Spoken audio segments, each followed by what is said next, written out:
Energy FM.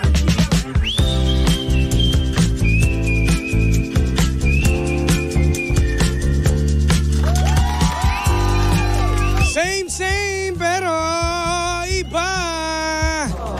Oras natin mga pangga, 5:30 na in the PM.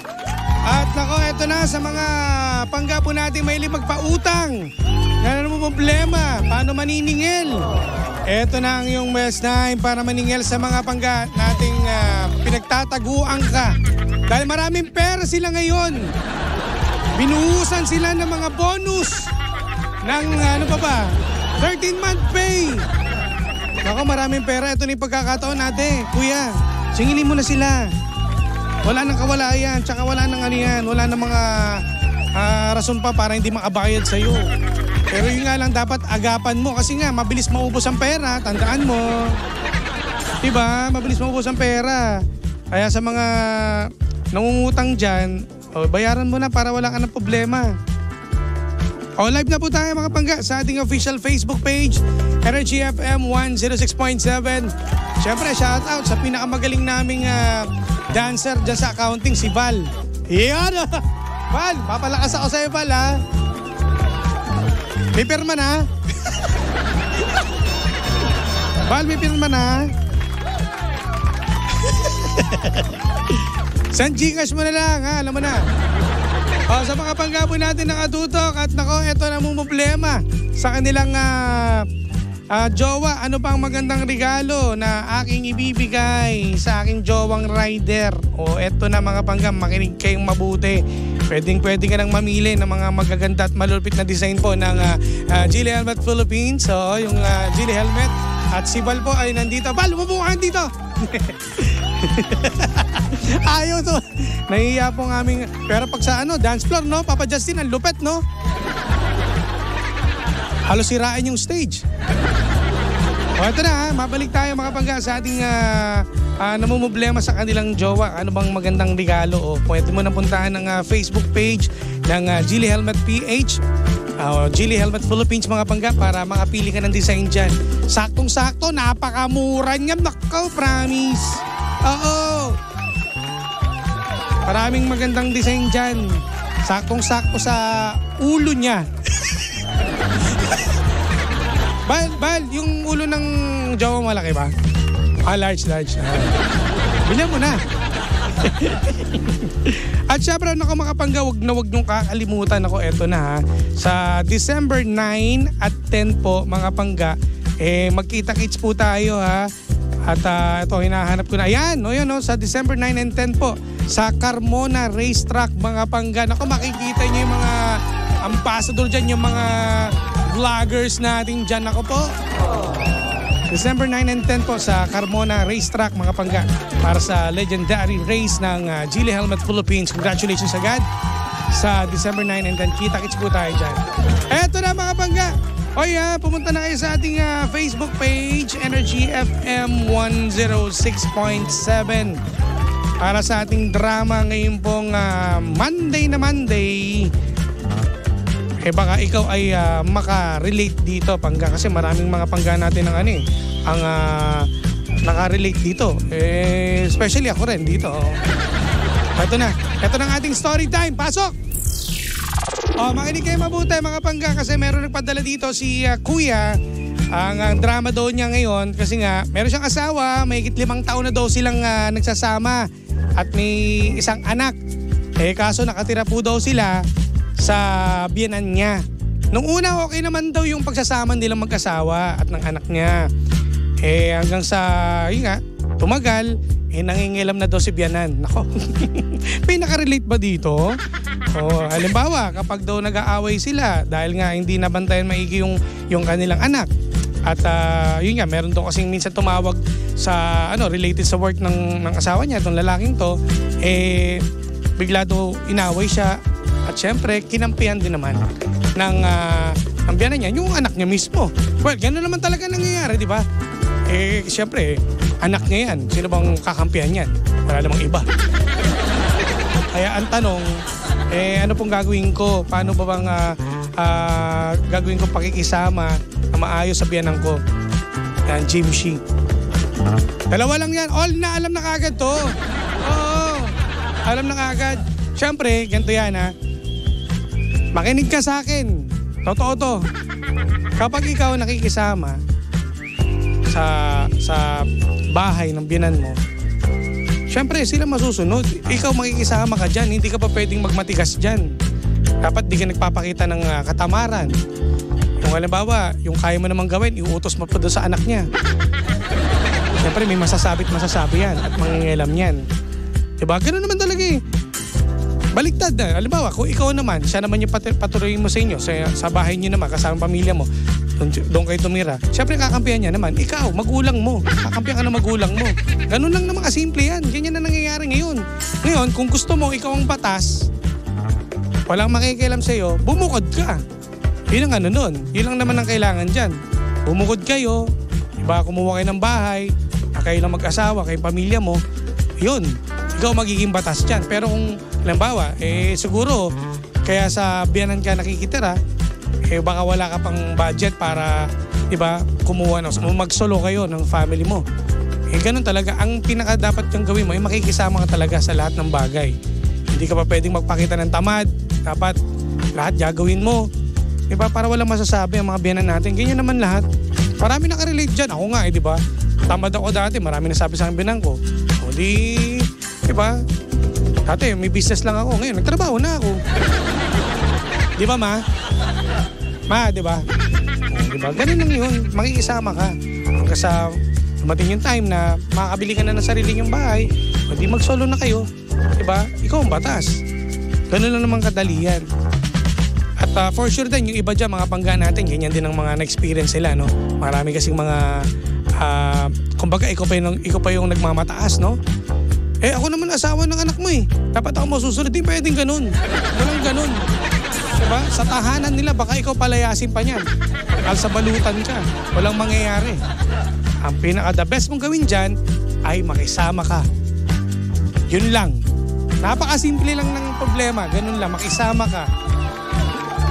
At ipakita mo sa magulang ng asawa mo na, di ba, pinoprotekta mo sila, inaalagaan mo. Lalo ni anak mo, nagbabantay ka. Ikaw dapat nagpapalit ng ng pampers niyan. Di ba? Kapag pumups yan, dapat ikaw maghuhugas. Hindi mo dapat iaasa sa kanila. Kasi may masasabi sila dyan sa'yo. Lalo na yung, kung ang misis mo nasa trabaho, ikaw lang nasa bahay. Work from home ka pa. Nako po. Tsaka dapat dyan, di ka mapili sa ulam. Kasi kung ano yung ilatag sa inyo, huwag kang magiging choosy dyan. May kalalagyan ka, Brad.